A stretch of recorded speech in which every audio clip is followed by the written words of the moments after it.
भाजप नेते किरीट सोमय्या यांनी वोट जिहादचा आरोप करत खळबळ उडवून दिली आहे।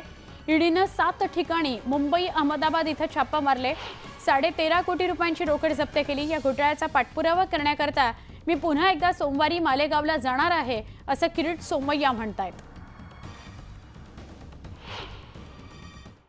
या घोटाळ्यात काल ईडीने पुन्हा एकदा 7 ठिकाणी मुंबई अहमदाबाद छापे मारले, 13.5 कोटी रुपयाची कॅश जप्त केली। आतापर्यंत याचा मुख्य आरोपी सिराज मोहम्मद मालेगावच्या खात्यात 1000 कोटी रुपये जमा झाले। 5 आरोपींची अटक झाली आहे, 7 फरार आहे। या घोटाळ्याचा पाठपुरावा करण्यासाठी मी पुन्हा एकदा सोमवारी मालेगावला जाणार। आज उद्या परवा असलेलं विशेष अधिवेशन, या विशेष अधिवेशनामध्ये होणाऱ्या आमदारांचे शपथविधी आणि त्यानंतर विधानसभा अध्यक्ष निवडीची प्रक्रिया सोमवारी पार पडेल। या सगळ्या घडामोडी असोत किंवा आपल्याला कल्पना आहे ज्येष्ठ नेते राजकारणातलं मोठं नाव मधुकर पिचड यांचं काल निधन झालं। आज त्यांच्यावर अंत्यसंस्कार होत आहेत। मुख्यमंत्री देवेंद्र फडणवीस अकोलेमध्ये पोहोचलेत, अंत्यदर्शन त्यांनी घेतलं। या सगळ्या संदर्भातल्या घडामोडी आपण बघणार आहोत। सुरुवात आपण पुढच्या बुलेटिनची करतोय महत्त्वाच्या बातम्यांनी। महत्त्वाच्या बातम्या प्रायोजक घरकुल मसाले, स्वाद आणि मायेचा खमंग मेळ। समाजवादी पक्ष महाविकास आघाडीतून बाहेर, अबू आझमींनी घेतली आमदारकीची शपथ। बाबरी पाडल्याचं समर्थन करणाऱ्यांसोबत राहू शकत नाही, केलं विधान। जनतेचा मान राखून, जनतेच्या मनात जी शंका आहेत त्याचा मान राखून आम्ही आज शपथ घेत नाही आहोत। सरकारचा निषेध म्हणून आज शपथ घेणार नाही, विरोधकांचा निर्धार। विरोधक आमदार उद्या शपथ घेणार। आमच्या मनातील शंका ईव्हीएम बाबत, निवडणुकीत 13% मतदान कसं वाढलं, बॅलेट पेपरवर मतदान घ्या, जितेंद्र आव्हाड यांची मागणी। त्यांना उद्या संध्याकाळपर्यंत शपथ घ्यावीच लागेल, तर परवा दिवशी सभागृहामध्ये कामकाजात भाग घेता येईल। विरोधकांना उद्या संध्याकाळपर्यंत शपथ घ्यावीच लागेल, तर ते परवाच्या दिवसाचं विधानसभेचं कामकाज त्यात सहभागी होऊ शकतील, अजित पवारांनी विरोधकांना सुनावलं। एकनाथ शिंदे विधान परिषदेचे महायुतीचे सभागृह नेता होण्याची शक्यता, न्यूज 18 लोकमतला सूत्रांची माहिती।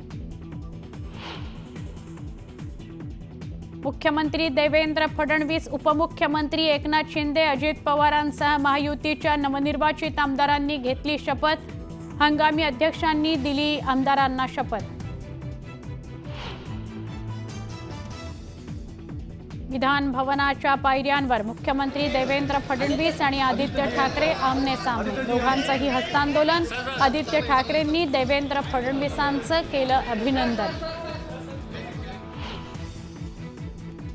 आणि भ्रष्टाचारी असतो तर कुणी माझ्यासोबत काम केलं नसतं, राजकीय भूमिकेतून मला अडकवण्याचा प्रयत्न, संजय राऊतांना अजित पवारांचं उत्तर।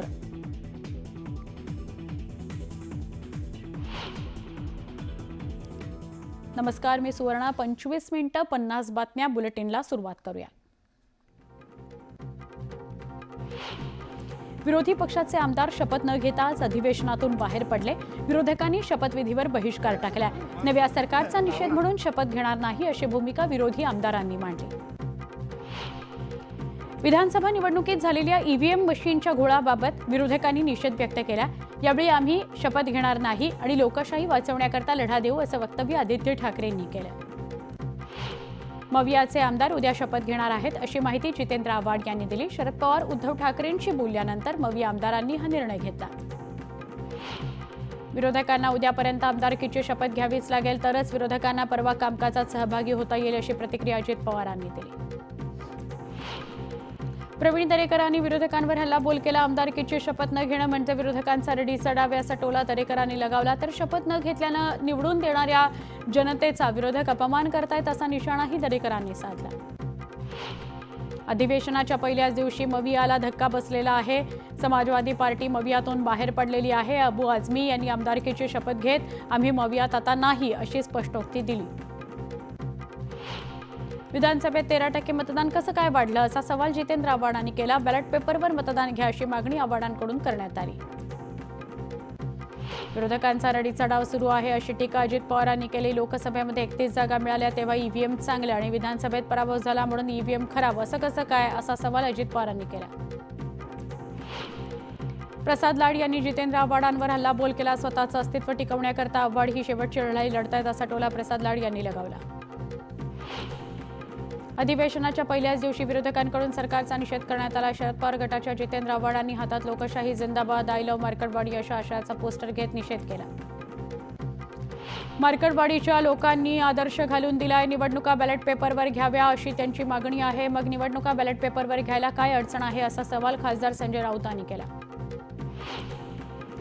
राष्ट्रवादी काँग्रेसचे नेते शरद पवार आणि जयंत पाटील उद्या सकाळी 8 वाजता मार्कटवाडीला जाणार आहेत. सोलापुरात जात शरद पवार उत्तम जानकरांची भेट घेणार आहेत. मुख्यमंत्री देवेंद्र फडणवीसांनी विधिमंडळ सदस्यत्वाची शपथ घेतली. फडणवीसांकडून आमदारकीची शपथ घेण्यात आली. उपमुख्यमंत्री एकनाथ शिंदेंकडून आमदारकीची शपथ घेण्यात आली. विधानसभेचा सदस्य म्हणून एकनाथ शिंदेंनी शपथ घेतली. विधान भवनामध्ये नवनिर्वाचित आमदारांचा शपथविधी सोहळा पार पडला. यावेळी उपमुख्यमंत्री अजित पवारांनी आमदारकीची शपथ घेतली. राहुल नार्वेकर यांच्या नावावर शिक्कामोर्तब झालेला आहे. विधानसभा अध्यक्ष म्हणून नार्वेकर पुन्हा अर्ज भरणार आहेत. उद्या राहुल नार्वेकर अर्ज भरतील अशी माहिती आहे. त्यांच्याकडे सलग दुसऱ्यांदा विधानसभा अध्यक्षपदाची जबाबदारी असेल अशी माहिती सूत्रांकडून मिळते आहे. विधान परिषदेचे महायुतीचे सभागृह नेता एकनाथ शिंदे होण्याची शक्यता आहे. हिवाळी अधिवेशनात विधान परिषदेचे सभागृह नेता म्हणून एकनाथ शिंदे कामकाज पाहतील अशी न्यूज 18 लोकमतला सूत्रांनी माहिती दिली आहे. विधान भवनाच्या पायऱ्यांवर मुख्यमंत्री देवेंद्र फडणवीस आणि आदित्य ठाकरे आमने सामने आले. यावेळी आदित्य ठाकरे आणि देवेंद्र फडणवीसांनी एकमेकांना हस्तांदोलन केलं. भाजपचे नेते सुधीर मुनगंटीवार आणि शिवसेना ठाकरे गटाचे नेते भास्कर जाधव यांनी विधान भवनात एकत्रित प्रवेश केला. मुख्य म्हणजे यावेळी अधिवेशनासाठी येताना दोघांनी हातात हात घालत एंट्री केली. मात्र या दोघांच्या एकत्रित एंट्रीमुळे सगळ्यांच्याच भुवया उंचावल्या. अधिवेशनाच्या पहिल्याच दिवशी अजितदादांच्या आमदारांनी सगळ्यांचं लक्ष वेधून घेतलं. अजित पवारांसह राष्ट्रवादी काँग्रेसच्या सगळ्या आमदारांनी गुलाबी फेटे बांधून अजित पवारांचं स्वागत केलं. राष्ट्रवादी काँग्रेससह शिवसेनेचे आमदारही अधिवेशनाच्या पहिल्या दिवशी फेटे बांधून आल्याचं बघायला मिळालं. शिवसेनेच्या आमदारांनी भगव्या रंगाचे फेटे परिधान केले होते. शपथ घेताच अजितदादांनी 1 कोटींची प्रॉपर्टी मुक्त केली. नवाब मलिकांची ही प्रॉपर्टी आता सोडवली जाईल असं म्हणत खासदार संजय राऊतांनी भाजपवर निशाणा साधला. भाजपमध्ये जा, आपली संपत्ती ताब्यात घ्या अशी भाजपची ऑफर असल्याची टीका राऊतांनी केली. प्रवीण दरेकरांनी संजय राऊतांवर हल्लाबोल केला. त्यांच्याकडचे सगळे विषय संपल्यामुळे जुने विषय उकरून काढण्याचा केविलवाणा प्रयत्न राऊत करत आहेत असा टोला प्रवीण दरेकरांनी मारला.